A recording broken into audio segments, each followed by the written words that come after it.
Sewing things by hand is an art form that dates back over 20,000 years ago to when needles were made of animal bone or horn. And while the overall blueprint for a sewing needle hasn't really changed that much since then, there have been advances in the sewing needle size and shape that have made it more conducive to stitching for enjoyment rather than just practicality. Hello, I'm Daniela. In today's video, Hand Sewing Needle 101, we're going to take a look at the various hand sewing needles and their uses. For a basic overview, let's look at the basic needle. The hand sewing needle comes in many lengths and thicknesses and has three parts: the pointy end, called the tip or the point, the eye of the needle where the thread goes through, and the shank, which is also called the shaft.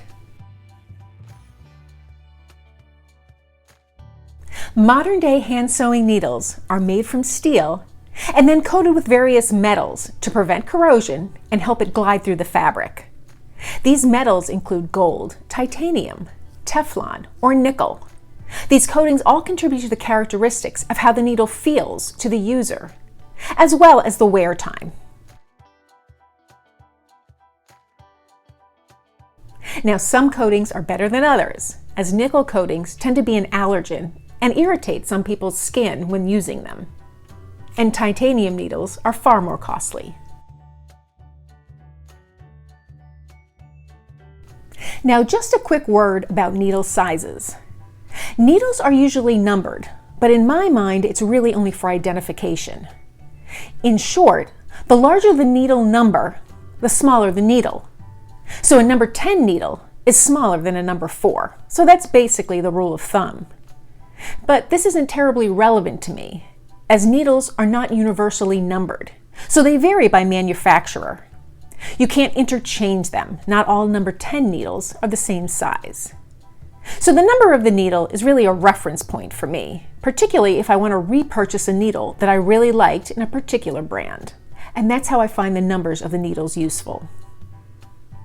Now, if you're searching for a hand sewing needle, you'll find that there are many varieties with many uses, like embroidery needles, tapestry needles, basting needles, quilting needles, and there's even more. They all look similar. So if all the needles are the same basic shape, well, why are there so many types? Each type of needle has an intended different use, and therefore each type of hand sewing needle will vary ever so slightly. And by this I mean that the shape and the size of the eye will be different based on the intended use. The length and thickness of the shaft will vary as well according to the fabric that you plan on stitching through. And the tip of the needle will be sharp or blunt, again depending on the intended use. But for each type of needle and their use, they're really just suggestions.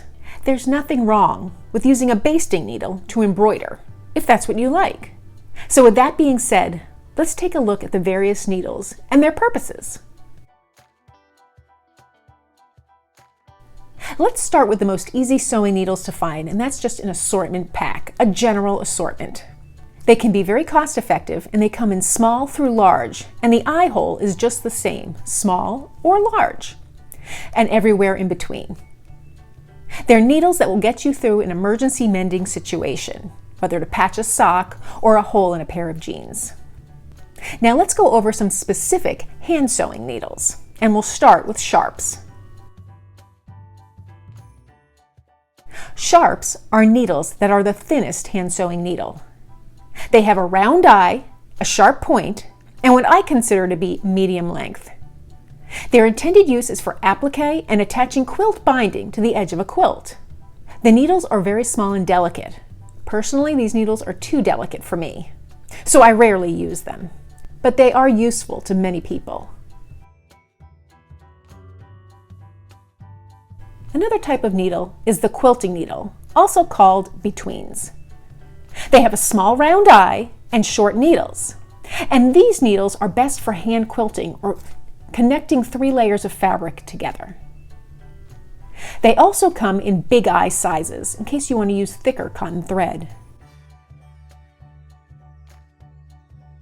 Embroidery needles, also called crewels, have a similar length to sharps, medium length. They have a sharp point and a sharp tip, but the eye is a little thicker than those on a sharp. And even though they say embroidery, they're not the only needle you can use for embroidery.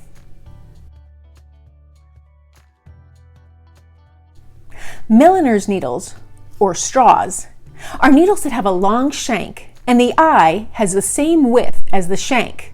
This makes it ideal for embroidery stitches that call for you to wrap the thread around the needle and then glide the needle through that wrapped thread. I found that when I was learning to make the bullion stitch, this type of needle was instrumental in helping me to learn how to make it quicker without any frustration. It made the learning process that much easier.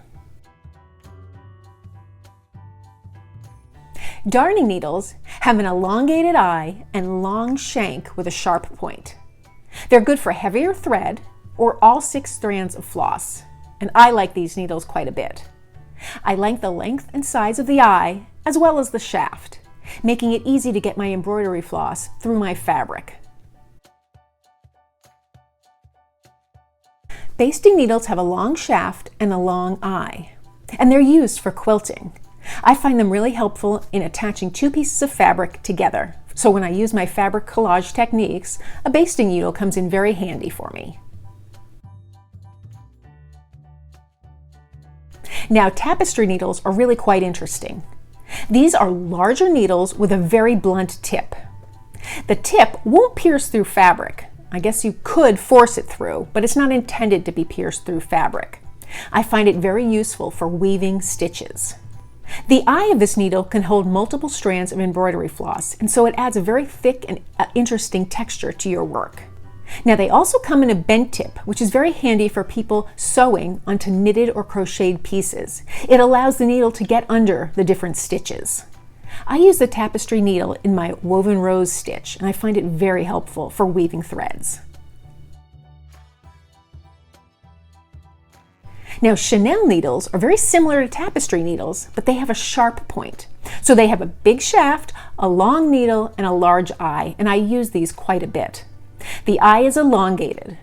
I use these when I have a thicker thread that I want to stitch onto my slow stitching pieces. Now, I find that these are the most used needles that I have for my slow stitching, my hand sewing. But this doesn't encompass all the needles out there. There are other hand sewing needles, and they have very specific uses. Now, these are needles that you might find you never have to use in your hand sewing projects, but they are available for many techniques.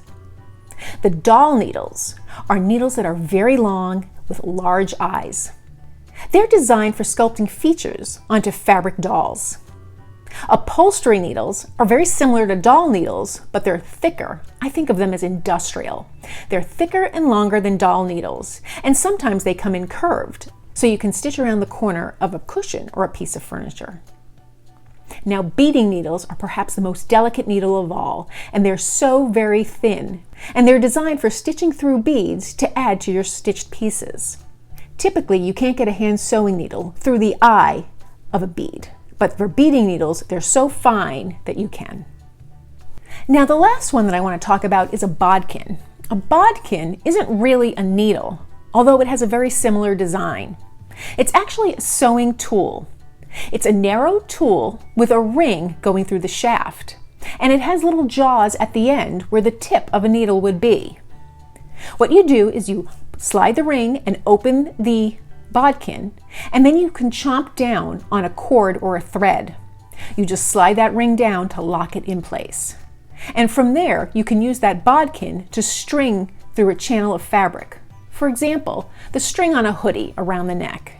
This will help you to thread it through there, as well as waistbands if it ever comes off. And you can use it for elastic as well as thread or yarn or cording. So these are the most common hand sewing needles that I've seen and that I use. Now, just remember that all needles will eventually wear out, break, or even bend. So just keep that in mind, that they will need replacing. The best tip I can give you for your needles is to keep them dry so that doesn't enhance their corrosion. I like to keep my sewing needles in a pin cushion with thread from previous projects threaded through the eye. This just makes it easier for me to find the needle that I need to use, and then I can rethread it for my current project. I store extra needles in tubes that I label, And I've seen needle books. I really love the idea of a needle book. I think they're adorable, but for me, it just hasn't worked out. Perhaps I just haven't found the right one. Even though each needle has an intended purpose and an intended use, you don't have to restrict yourselves by only using embroidery needles to embroider. Use whatever needle you like. What needles do you find yourself using in your projects? Personally, I like darning needles the best. I use Chenille needles quite a bit, and Milliners needles have been a godsend for me. Find the needles that you like, that make sewing enjoyable, and just use those. And use them without guilt. Thanks for joining me today. If you found this video helpful, please give it a thumbs up and be sure to subscribe.